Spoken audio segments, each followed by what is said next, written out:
Testing.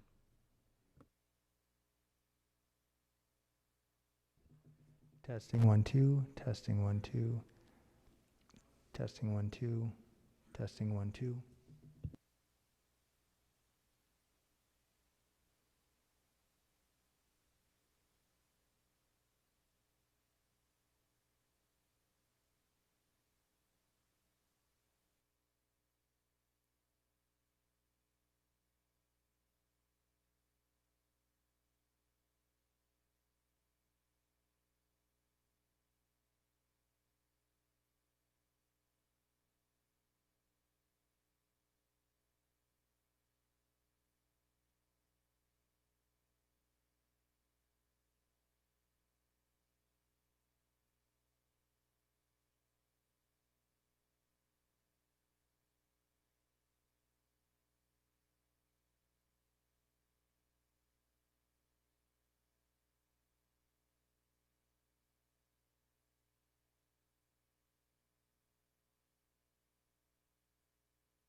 All right, welcome.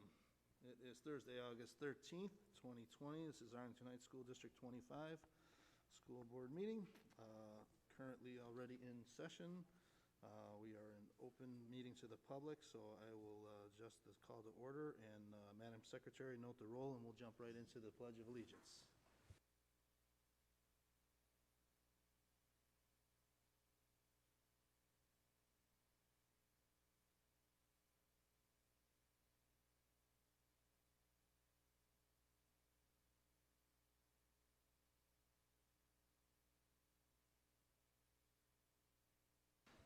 All right, welcome.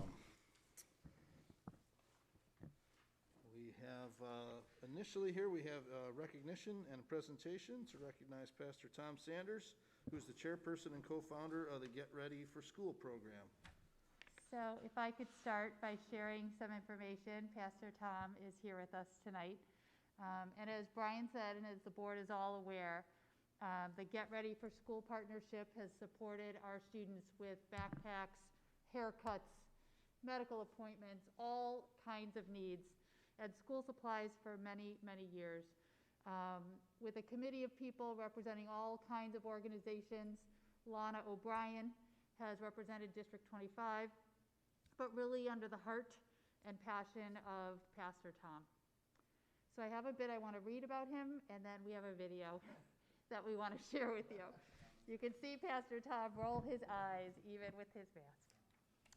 15 years ago, Pastor Tom Sanders of Faith Lutheran Church had the thought, what if we could help all Arlington Heights children start their school year prepared?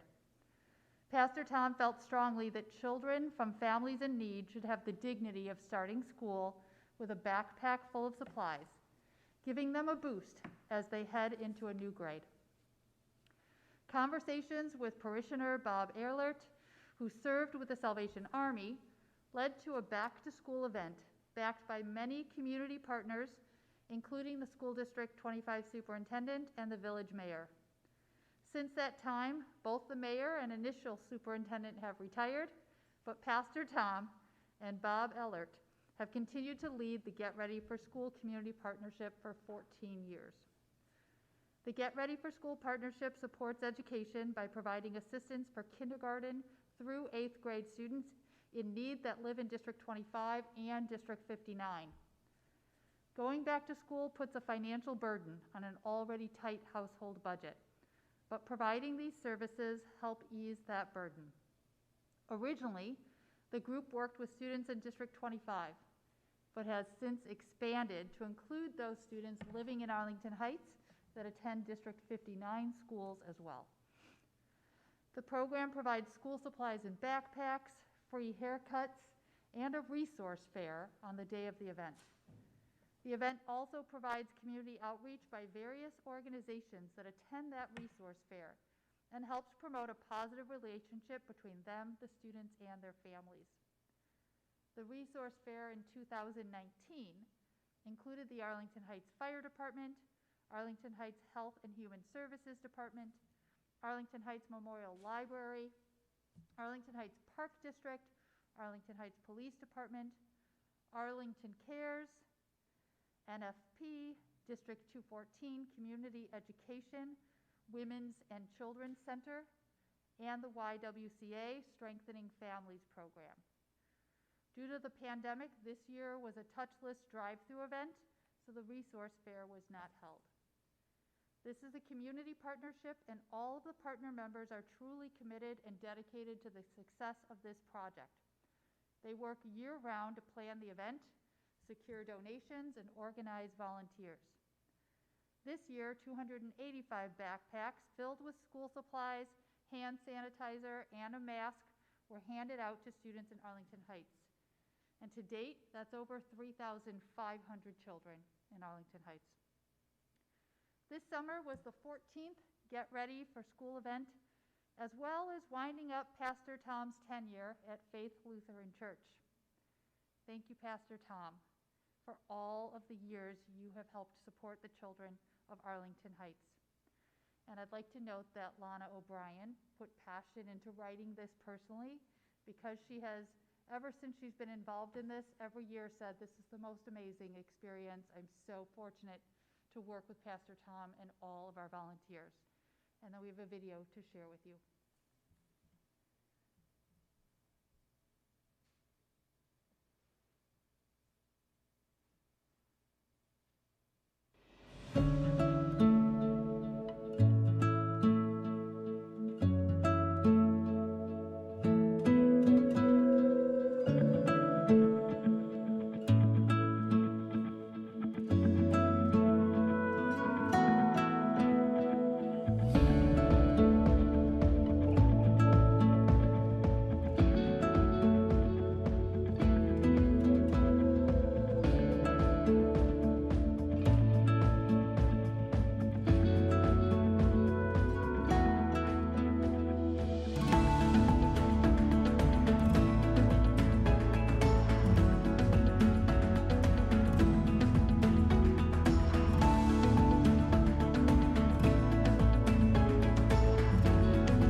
Pastor Tom be recognized. So Pastor Tom, on behalf of the Board of Education, staff, and especially all of our students, thank you so much.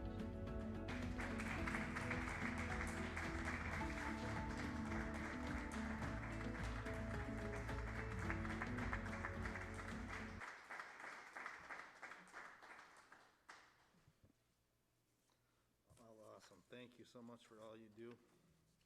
My pleasure. Greatly appreciate it. Hopefully the kids can put those backpacks to use soon enough. We are all working feverishly to get back to school. But thank you for your many, many years supporting the kids in this area. It means a lot. All right. Now I believe we have a public hearing for inclement weather and how to turn that into an e-learning plan. Pastor Tom, you're welcome to stay for the meeting. You can get me on his practice. Thank you.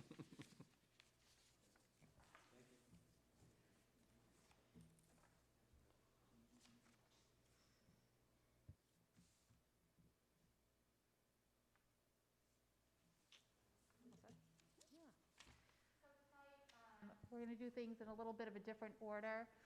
Becky Fitzpatrick and Peg Leswicki are going to share the details of the inclement weather e-learning plan, and then Board President will see if there's any public here to comment after their presentation. Thanks, Lori. Thanks all. So I'm here tonight to present information about our updated inclement weather e-learning plan, for which we are seeking your approval, and I'm joined by Peg Leswicki, Assistant Superintendent for Student Services.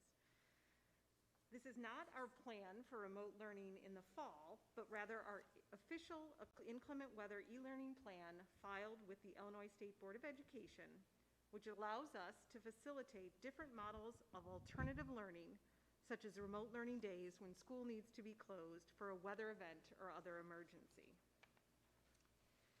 So we'll begin by sharing the Illinois State Board of Education's definition of e-learning, provide you with an overview of how our plan came to be, review the requirements for verifying our plan, share some highlights from our plan, note how it will address special education services, and discuss how we will prepare to implement the plan. So our purpose in bringing you an updated e-learning plan is to incorporate new requirements outlined in Illinois School Code and to give the district the option of facilitating an e-learning day outside of mandatory school closures. An example would be to have an e-learning day on a snow or inclement weather day instead of having to make it up at the end of the school year. In terms of history, in 2005, the Illinois State Board of Education authorized 3 districts to pilot e-learning, and subsequently in 2019 outlined requirements for other districts to begin creating e-learning plans. In March of this year, District 25 created a provisional e-learning plan in response to the governor's mandatory school closures. The provisional plan adhered to modified ISBE expectations, including the reduction in the length of the school day. The provisional plan was effective for the duration of the mandatory school closures. In May of 2020, updated school code outlined new requirements for an e-learning plan to be in effect beyond the mandatory school closure. So the steps we need to take to verify our e-learning plan include posting the plan on our website, which we did on June 30th. We posted notice of this public hearing then in the Daily Herald on July 30th. And we're here tonight to present the plan to the board and seek your approval to implement it beginning in the 2020-21 school year. If approved, the plan will be valid for 3 consecutive school years, in this case through 2022-23. And upon the board's approval, we will submit the plan to the North Cook Regional Office of Education for final verification. Some highlights from the updated plan include the following elements. It will include plans for remote learning days, blended remote learning, up to 5 remote and blended learning planning days, and transitions between remote to on-site learning. In collaboration with the District 25 Remote Learning Committee, which is comprised of members of the D25 bargaining units and district administrators, we will periodically review and amend this e-learning plan to ensure it meets the needs of all of our students. E-learning days shall take place on the actual emergency day and will consist of at least 5 clock hours of student engagement. Similar to what we'll experience in the fall, students will have their device, either an iPad or a Chromebook, to use at home, and activities will be accessible through the learning management systems of Seesaw in grades K-5 and Schoology in grades 6 through 8. Student attendance will be recorded and monitored using PowerSchool Student Information System, along with Seesaw, Google Classroom, or Schoology, virtual learning platforms. Teachers will be equipped to provide instruction, interact with whole class and small group arrangements, and assess student mastery of standards. Daily instructional interaction between teacher and students will occur for core subjects and consistent interaction between staff and students for specials and support services. During an inclement weather e-learning situation, special education services will continue to be a priority for our students who have individualized education plans. These individualized education plans for students will be implemented by special education staff through classroom support, direct instruction in core lessons, and related services will be provided. Additionally, special education teams will discuss e-learning opportunities for each individual student at their annual review meetings with families. This will allow for the continuity of services should we be in this type of situation.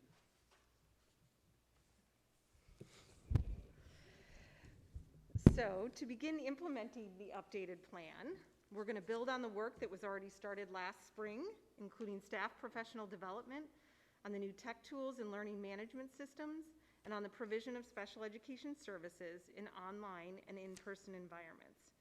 We will also provide training on the use of the tech tools and learning management systems for students and family, and provide additional informational documents. So thank you for your consideration of the adoption of the resolution to implement an e-learning plan. And if there are any questions, we would be happy to address those.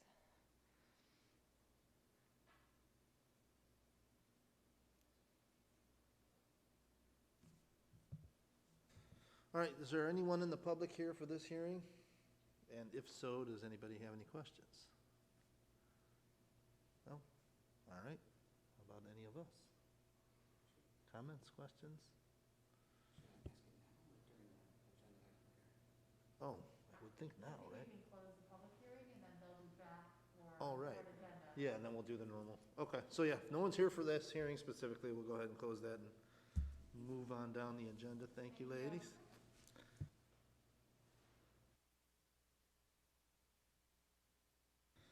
All right, this is the point of the meeting where we welcome public comments. Please limit your comments to 3 minutes. However, if several people would like to address the board on the same topic, we would limit the time to 2 minutes per person. Although comments may be made on almost any matter related to the operation of schools, please do not make comments concerning individual students or staff members. Every person appearing before the board will be treated with courtesy and respect. While it is the practice of the board not to respond to public questions or comments during the meeting, board members do listen attentively to your comments and carefully consider the thoughts and topics you present. You can contact us via phone or email if you wish to discuss things further. Please come forward to the microphone and state your name and address for the minutes. All right, I think we just have the one from Ms. Melissa Kayer. How are you?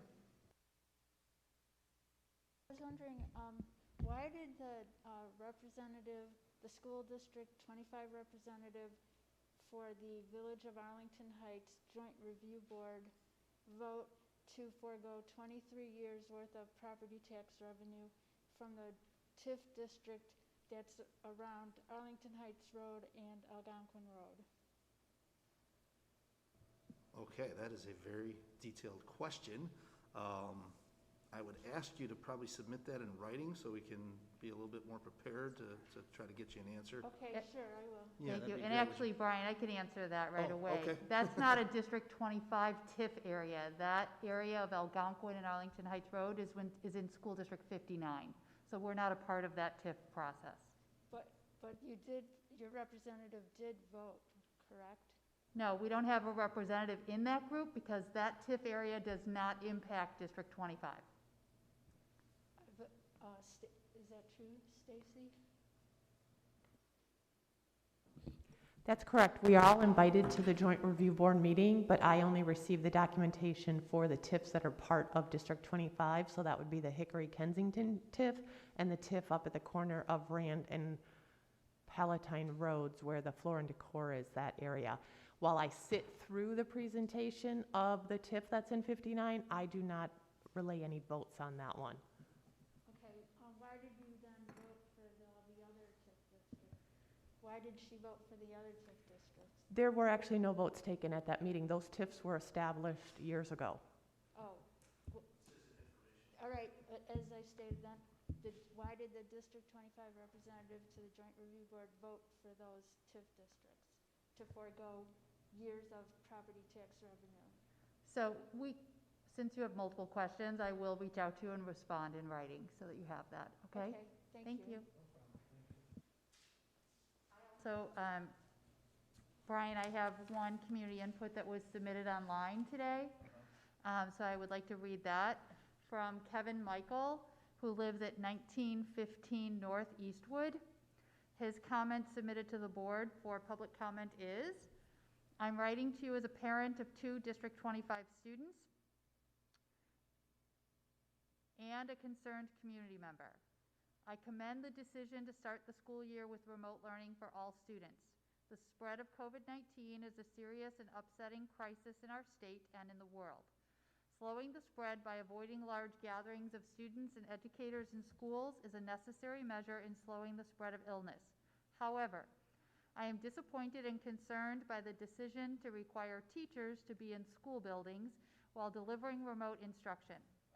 While I understand that some teachers may prefer to have access to classroom supplies and technology, I know from my own experience delivering remote instruction to coworkers and students in my district in the spring that the work can be done effectively and far more safely from home. While keeping students at home during remote learning greatly reduces the risk of exposure for staff members, putting anywhere from several dozen to hundreds of adults together in the same building, even in separate classrooms, adds unnecessary risk. I ask you on behalf of the health and safety of all residents and employees of Arlington Heights to reconsider this decision and leave the choice in the hands of your educators. That was the only item submitted today. Okay, well, thank you, Kevin. And Melissa. All right, that concludes the community input portion. Now we are on to the consent agenda, and I would need a motion. Mr. President, Yes, David. I move that the Board of Education approve those items on the consent agenda as follows. A, personnel report and addendum to personnel report. B, treasurer's report. C, invoices. D, regular and closed session meeting minutes of July 16th, 2020. And E, special meeting minutes of July 30th, 2020. Second. David, second. Thank you, Aaron. No comments or questions. We're pulled out of the consent agenda, so we can go ahead and take it right to a vote. Let's start way 24 feet or whatever it is over there with Anisha. Yes. Thank you. Yes. Yes? Yes. Yes. All right, vote passes 7-0. Consent agenda is approved. Now let's move on to the communications to and from board members, beginning with Erin Johannesson reporting from NSSEO. I wanted to share the NSSEO Back to School plan highlights. The co-op had intended to return to school in person. Of course, we all believe that students learn best in person, and these students in particular benefit from on-site services that are typically provided. But about a week before the announcement, the percentage of positivity rates were increasing, and the staff is forced to consider the health risks to staff and students, the challenges of contact tracing, the low percentage of the student population that is capable of or willing to wear face coverings, and other staff concerns. So they have developed what they're calling a distance learning academy. They push the start date back by a few days. They start with 2 weeks of student orientation, and this is based on preparing the students for a transition back to school full-time. Full remote learning begins on September 8th, and parents and staff are collaborating. There's a committee that will be reviewing plans consistently beginning the middle of September. All right, well, no surprise there, right? Pretty much the way it's been going. All right, any thoughts, comments, questions, concerns? Thank you, Aaron. For IASB, my only report there is the disappointing news that the III conference in downtown Chicago that many of us use for professional development or other informational type stuff has been canceled this year. As they release any sort of digital version of that or Zoom version of that, I'll try to preface that. I haven't seen anything yet with respect to that, so between Lori, Anisha, and myself, we'll obviously bring that information. But I do anticipate there's going to be some form of opportunity to participate in that from a remote standpoint, but no opportunity for us to go downtown, along with the hundreds of other board members and staff in the state. So other than that, Manisha, do you have anything for IASB updates? Yeah, no, thank you. The good news is, and of course we all need good news during these times, is that even though the conference has been canceled, ISB, like I've said before, really have upped the amount of professional development that they're providing school board members to help them stay connected during this very difficult time, that we're all working hard as school board members to ensure the best and safest ways to get our students back into the buildings like we all want. And so one of the professional development that they had recently was very successful.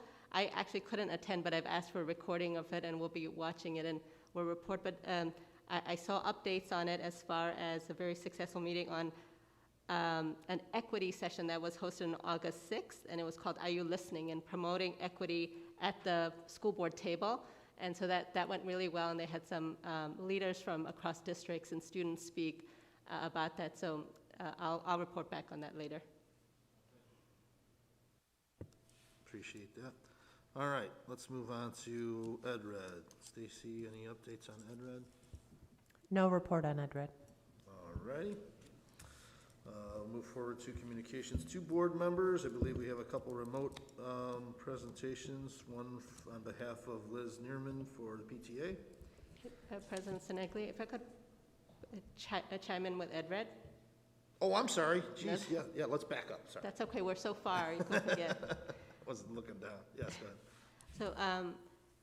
So, just like this, the equity discussion, of course, has come up a lot this year for all school districts, and our work, districts across the state and state superintendent, like I said, passed a resolution. So did District 25.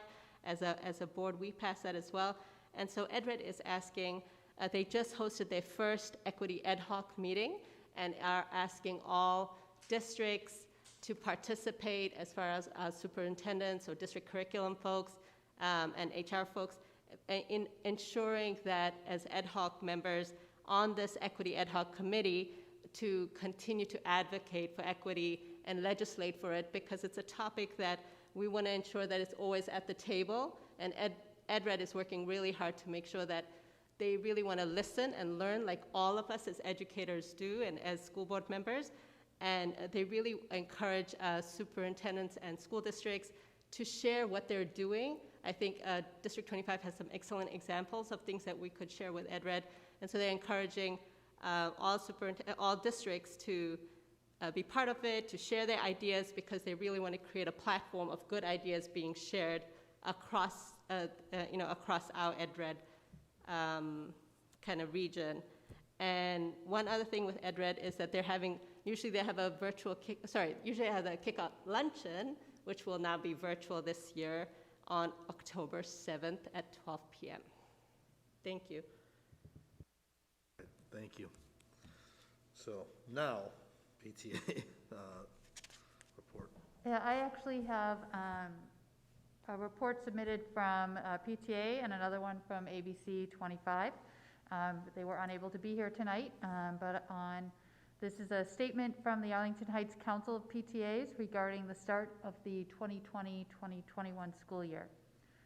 The 2020-21 school year will begin and proceed differently than it ever has. The Arlington Heights Council of Parent-Teacher Associations, comprised of all District 25 school PTAs, is working hard to figure out what this will all look like. While we would like to be able to offer our traditional programs and activities, we are bound by the same guidelines as District 25.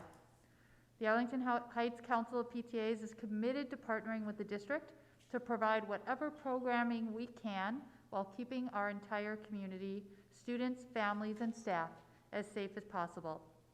What is possible will evolve as our local health metrics change.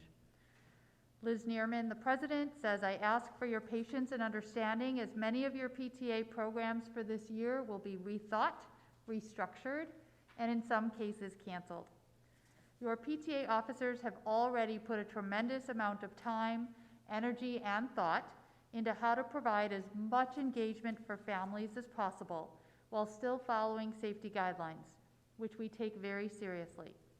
Thank you for standing with your PTA volunteers as we work diligently to maintain the feeling of togetherness while apart.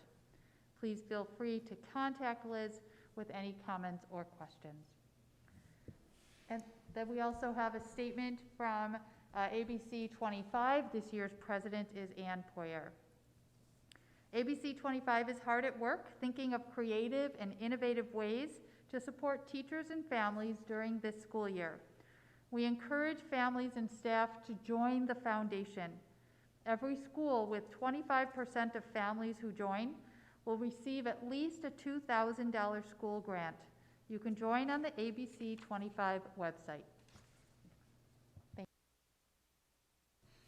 you. Okay, well, thank you. It's nice to have a little bit of an update and the ongoing support, albeit adaptive to the situation, but we appreciate it all that much more from both the PTA and ABC25. Do a lot of wonderful things for this district and our students, and we appreciate you guys being flexible and creative and continuing to plow through this complex situation that we find ourselves in. So no update from ATA from Kelly, so let's move on to update from student learning. Oh, this is the actual action item for the e-learning inclement weather proposals, so I will need a motion. Mr. President, Yes, David? I move that the Board of Education,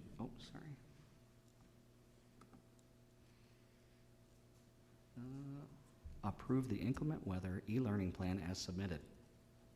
See, that was easy. Yeah. Do I have a second? Manisha, thank you. All right, well, we already got the presentation, so thank you. Can you repeat it real quick? No, I'm kidding. No updates in the We last had 5 a minutes? comment or a question from Dave? I do. And I'm not sure if it's for you guys or Lori. Basically, I understand the concept behind here, and I think it's terrific, obviously, to not have us, add on a bunch of extra days to the end of the school year. But I'm just thinking about the first snow day to be called, let's say, if it didn't happen every year even sometimes. The rite of passage idea, would it definitively be used for each and every snow day then, so kids no longer have those? Yeah, actually, the plan gives the school district the option of having an e-learning day, so that would be left to the district to make a decision. We wouldn't have to automatically declare it as a remote learning day in the event of a weather-related event. I understand. Lori, do you want to give any thoughts on that? Yeah, it's a great question. So, and Becky answered that exactly true. The approval of the board tonight gives the district the opportunity during an inclement weather or some other school closing outside of our pandemic situation to use an e-learning instructional day instead of making it up at a further time. I would say that the intent, though, behind this is to use these e-learning days in most cases, but by doing that to, of course, find the balance so we can also enjoy those special opportunities kids and adults get when the weather turns to snow. Yeah, I mean, I'm not thinking about, obviously, anything other than an actual snow day. Cold weather days might as well. You're stuck inside, and any other weather, inclement weather that would somehow close down the school district. I'm just thinking of maybe the very first snow day that would happen in the school year, if you would extra consider that one, maybe be the one that the kids could. We would definitely Enjoy. look Go at outside. each individual. Right, Yeah. I'm Build thinking of my snowmen own and- childhood, my own kids, and the future generations of D25 kids. Yeah, we would Having that definitely look fun. at each situation and determine what's the right response. I appreciate that. That's funny. So Dave's got it. We won't say what year, but Dave has sentimental attachments to a blizzard. Blizzard of '79. Maybe. Hey, that was a I great wasn't blizzard. gonna do it. But- That week off, can't beat that. All right. Sledding off your roof. So it just gives us. Yeah. So it I just do gives have us some the- questions. Oh, okay, go ahead, Rich. Knowing that we're basically in remote learning and e-learning, is remote and e-learning going to be synonymous, or it seems like we got 100 and some odd days of practice here? I can answer that, Becky. Basically, they are synonymous,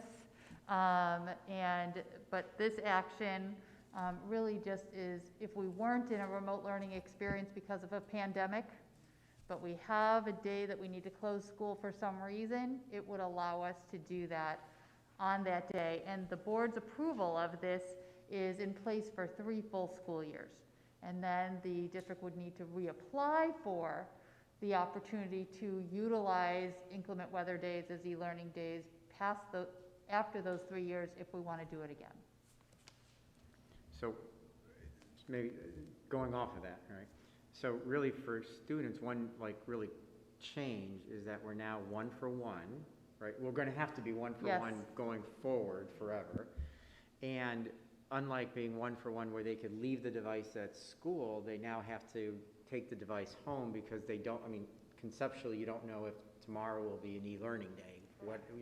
Yeah, so the law doesn't require that this be done electronically, even though it's called e-learning day, right? There could be school districts across the state that apply for this but send home paper packets or other things like that. But yes, we will have the ability for our students to utilize technology. We must, by law, provide an opportunity for non-technology related lessons for anyone who wouldn't have access.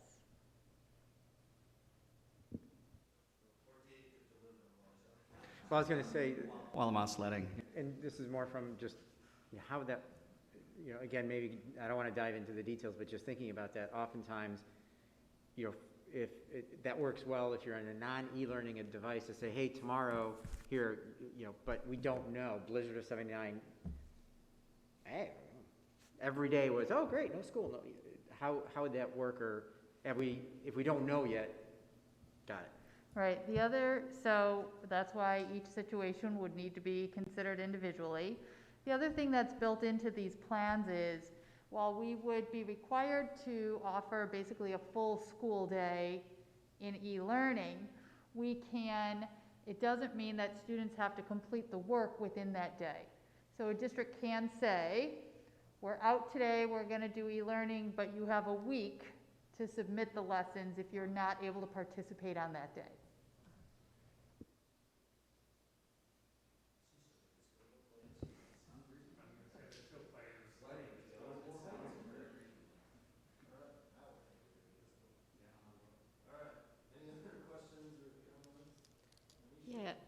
No, thank you for thinking through that. And I think there's always silver linings, right? This pandemic has helped us get on board with this e-learning portion so quickly, whereas, you know, before we're trying to figure out, okay, on a snow day with technology, we could be learning, but of course not missing out on the snow days too and having that balance. But I do like that there's, Lori, did you say there's a 3-year reevaluation? Because as we experiment and keep learning and perfecting and our remote learning pedagogy, in a sense, it'll be good to kind of look at it again to say, is a snow day best done remotely, or is it best done when the kids benefit, do the students, because at the end of the day, whatever we do is about the students and how they benefit the most. Is it best that we do it at the end and catch up, and is remote not the best way to do it? So I like the reevaluation. I think 3 years is a long time, but you know, maybe to revisit that and see how we did this first year with that. But thank you for putting, and this is all fast track for us. We're all tech savvy now, 21st century. All right, well, thanks to our COVID situation, we should be well versed in all e-learning potential and capabilities by the time we get a snow day, so. All right, and hopefully we will be back in school. All right, so we have to vote, yes, thank you. Let's start with Anisha. Yes. Yes? Yes. All right, vote passes 7-0 for the option to e-learn on inclement weather days. Thank you, a lot of work went into that. All I had to do was read about 8 pages to figure out what it was all about. All right, student services, no report. Now we're on to business and finance, and we do have an action item for a crossing guard location. I'll need a motion. Come on. Mr. President? Who said that? You didn't see my lips moving. I just hear it. Scott? I move that the Board of Education approve crossing guard locations as presented for the 2020-2021 school year. Thank you, Scott. Do I have a second? Thank you, Chad. All right, Stacy, take it away. So this is an annual item we bring to the board for approval. A number of our crossing guard locations are determined to be set by the village, and then the remainder of them are set through a conversation with the school district and the village in terms of need. The village does fund these positions. We bill them for the cost of them as we incur, but we hire the employees to staff these locations. We will, at this point, as far as we know, with parochial schools being open, there are a couple of corners in the district that we do provide guards at for the students that cross for the parochial schools. We would expect those to occur as soon as school starts for those locations, and then certainly as we start transitioning back, we would staff back the locations. There are no recommended changes in the crossing guard locations from last year.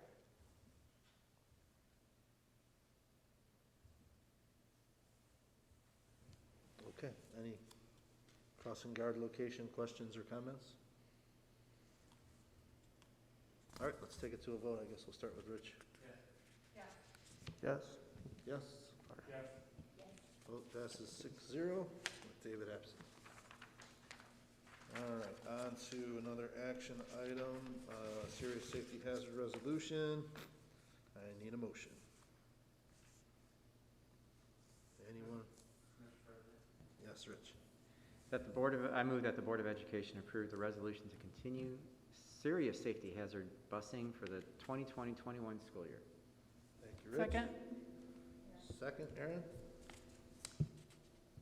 All right. Who's presenting this one? Stacy. Again, this is an annual resolution we bring to the board. Upon board approval, we do submit this to IDOT, so they are aware of the hazard locations throughout the district, that we ultimately submit our transportation claim for the students that live not only over a mile and a half from school, but also that live in a approved hazard location. There are, again, no recommended changes in the hazard locations from last year, and we have not received any requests to identify any new hazard locations throughout the district. Okay. I know we added one or two a while back, not that it's relevant, so they're just, obviously, just become part of this, Correct. part of the 10. Okay. Any questions or comments on this process? Pretty cut and dry. All right, let's start the vote with Anisha. Yes. Yes? Yes, vote passes 6-0. Dave temporarily absent. All right, another action item. I need a motion for the award, to award copy paper. Mr. President, Yes. I move that the Board of Education award the 2020-21 copy paper bid to Murnane. I'll second. Aaron, who seconded? Scott. I don't know why it's, thank you, Scott. Anything to discuss there, Stacy? You want to tell us a little bit about paper? Yeah, while the state does have a state contract out on paper, we have historically found, because at least two of the companies that submit bids on us, and actually now this new third one, are local in relationship to District 25 as compared to a state bid that's covering the entire state. So we have found that they bid pricing even better than that state contract. For us, my guess is because we are local and the delivery costs are less. So this new company is out of Elmhurst.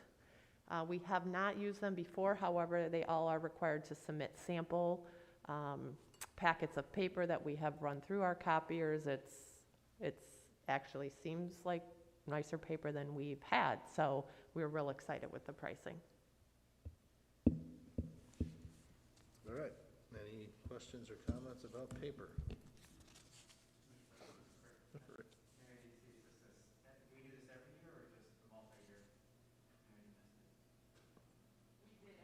Every year. So you'll be excited about paper next year. Yes. Hear from you again. All right, why don't we start the voting with Rich? Yes? Yes. All right, vote passes 6-0 with Dave absent. All right, I think we have another action item. Nothing from facilities, we left. Mr. Schultz gave the night off. So now we're on to personnel and planning with a action item for a calendar update for obvious reasons from Brian Kay. Hey, good evening, everyone. Thank you for allowing me to talk. I need a motion before you. Sorry. That's okay, my fault, I paused. Mr. We have a President, motion? I move that the Board of Education approve the calendar update for the 2020-2021 school year as presented. Thank you, Aaron. Do I have a second? I'll second. Thank you, Chad. Good evening again. Thank you for letting me come back to talk through the revisions for our school calendar as a result of our change in the school year starting remote. We are asking that we push the beginning of the school year back a couple days to allow our staff time to build a more robust remote learning experience for our students. So the new proposed first day of classes for our students will be Tuesday, September the 1st, and our new beginning institute day for our staff will be Monday, August the 24th. So we're asking for that full week, beginning Monday, August 24th, to be institute days to support our staff in building that robust e-learning plan or remote plan for our students. And then one final Institute Day the following week on Monday, August 31st. And then we will gladly welcome our students back to begin remote learning on Tuesday, September 1st. So pushing the beginning back will also extend our year in June. So the end of the year impact will be a full week of student attendance beginning Monday, June 7th, when previously we were ending on Friday, June 4th. And then the staff will have one last day, their records day, the last Monday, June 14th.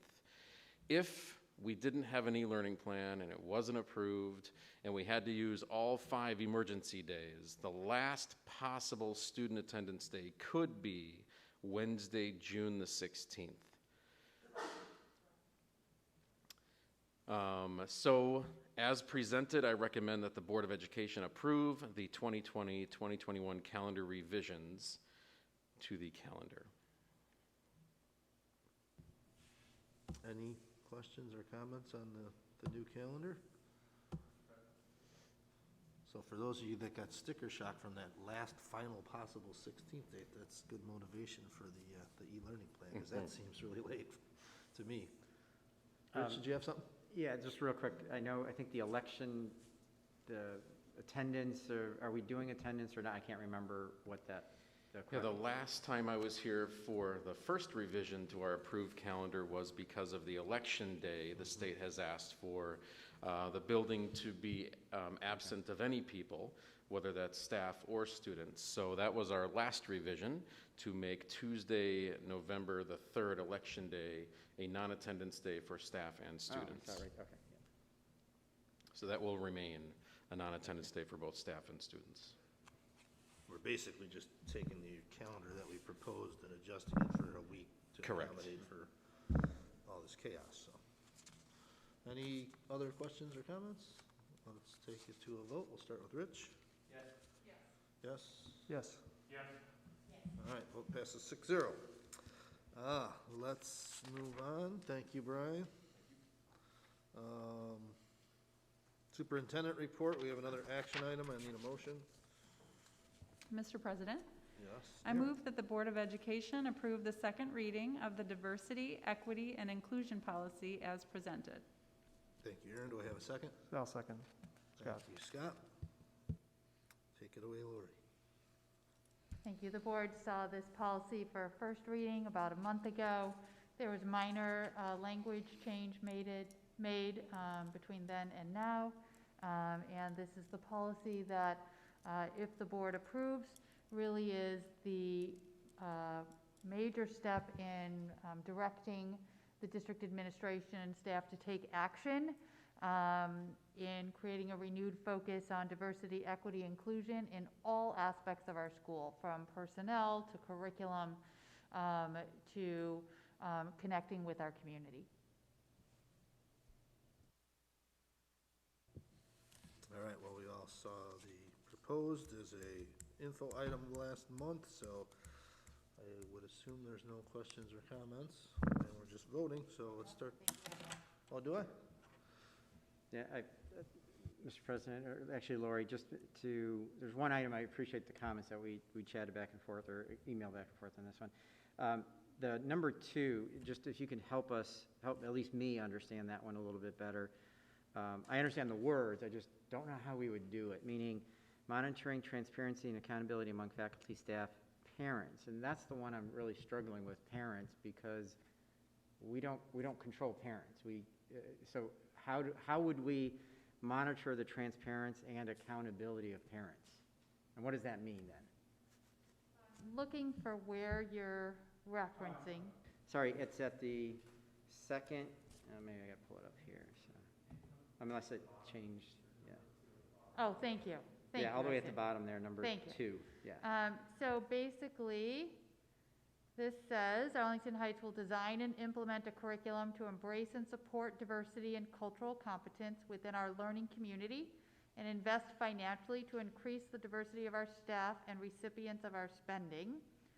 The progress of diversity, equity, and inclusion initiatives at School District 25 will be measured by 1, increasing inclusion of diversity actions in strategic plans, and school budgets and executing on those actions, including promoting diverse hiring practices.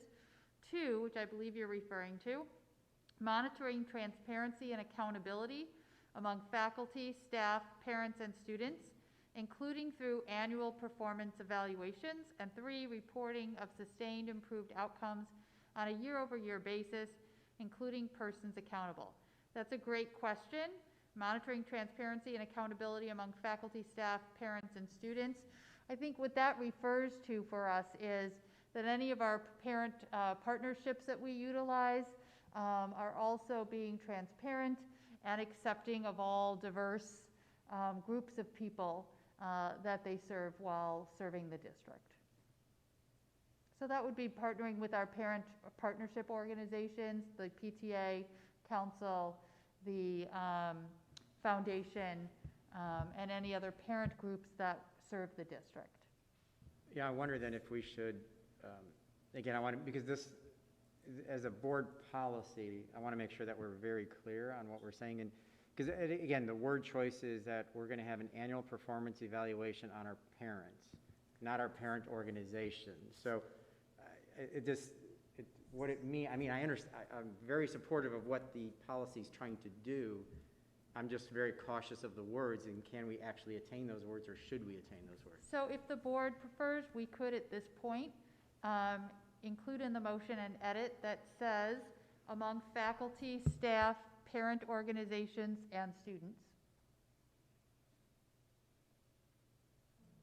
So moved. I'm fine with that. Okay. You want to make a motion? Mr. President, I move to support what Lori just said. So that would be that the board approves the second reading of the diversity, equity, and inclusion policy with the edit in the last paragraph under number 2 to reference among faculty, staff, parent organizations, and students. Perfect. I have All right. Anisha. I have a quick question. If you could just refer us to the, because I believe you're presenting this today as with a slight revision on the policy. So if you could just highlight that revision for us again.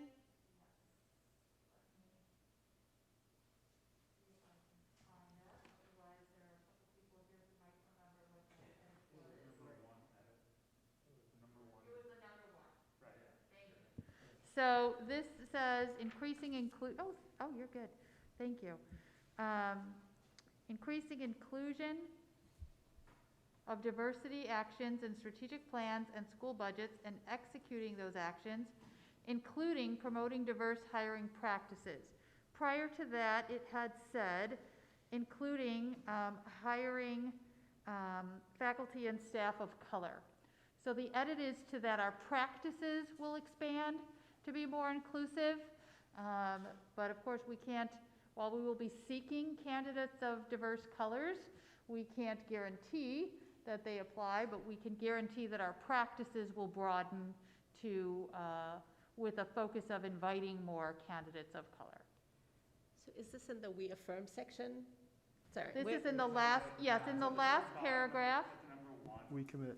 Last paragraph, number 1. Okay. Will say increasing inclusion of diversity actions in strategic plans and school budgets and executing on those actions, including promoting diverse hiring practices.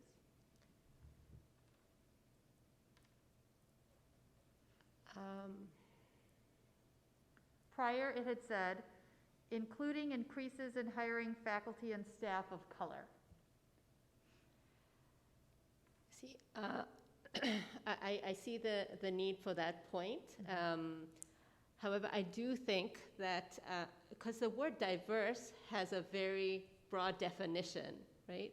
And somehow in this policy, and of course, we know that across our nation, there's a shortage of teachers, and retaining and recruiting teachers of color is difficult as it is. So I understand that piece of it, but that somehow, I know I don't want to, I know we've revised it and we're revising again.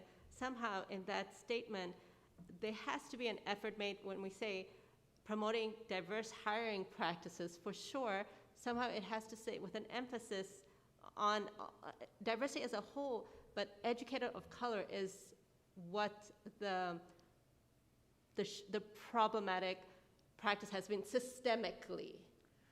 So again, I hear what you're saying. Just a suggestion to the board, we could edit that sentence to say, including promoting diverse hiring practices with a goal of attracting more candidates of color. With a goal of attracting more candidates of color. And I'm not sure I agree with that. Okay.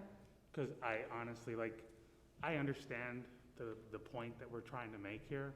We want to promote that, but I also look at it from the perspective that diversity is not just a skin pigmentation. Diversity is of thought, diversity of a lot of things.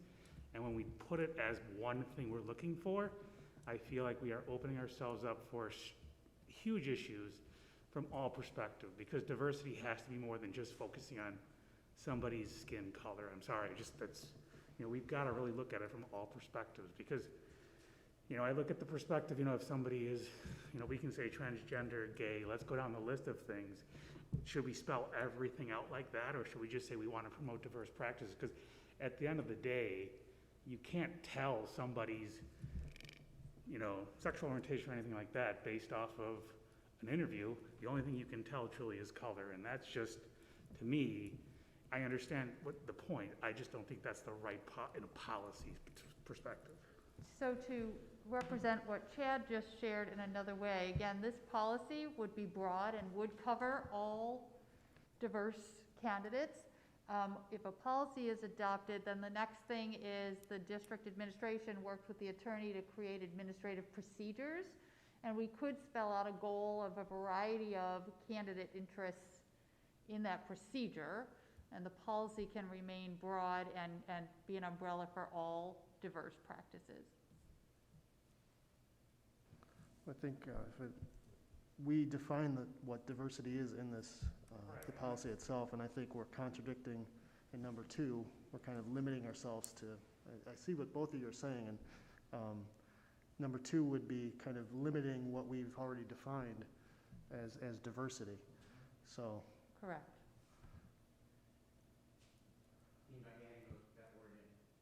Yeah, we're limiting ourselves to one avenue of our definition of diversity. Yeah, and what Scott is referencing in the policy is the second bold sentence that says, we define diversity as including people who are different from each other in myriad ways, including ability, race, sexual orientation, gender identity, religion, ethnicity, and culture. So the policy does define all areas. Okay, so I should have put on my reading glasses today. I don't have them. So can you tell me exactly where that is again, please, Lori? Sure. Up at the top of the policy. Oh, got it. We define. Right. Okay. No, thank you. I thank you, Scott, for bringing that up, because I obviously need to always bring my reading glasses to board meetings. No, that does, I see that point, Chad, and I'm glad that you brought it up, and that the first point in the definition does specify across identity lines. And I appreciate, Lori, that when you do draw up the actions that go with it, that it is specified, because we know that systemically the issue is that children of color and all children, it's really important that they see educators of diverse backgrounds, including color, which has been an issue in our country and in our district, right? With a 97% homogeneously white teaching staff here in District 25. So I think it is important for all students to not only see diversity across the gamut, but specifically educators of color as well. Thank you. All right, so to clarify. Do you want me to repeat? Rich made the motion Yes. and the amended motion. We need to second the amended motion, and then we need to vote. So, thank you, Aaron. That makes sense since you were the original second. Let's start the voting with Rich. Oh. The piece is for at the end where it says parents, organizations. That's the only amendment that we're adding. Okay, just want to make sure I'm hearing it. That is correct. Yes. Yes, thank you. All right, vote passes 6-0. All right, that was our final and thorough action item and vote for the evening. We do not need to go back into closed session for any reason, so I need a motion to adjourn. Mr. President, I move that we adjourn. Thank you, Scott. Second? Second, Aaron. All in favor? Aye. Aye. Passes 6-0. We are adjourned. Thanks, everybody.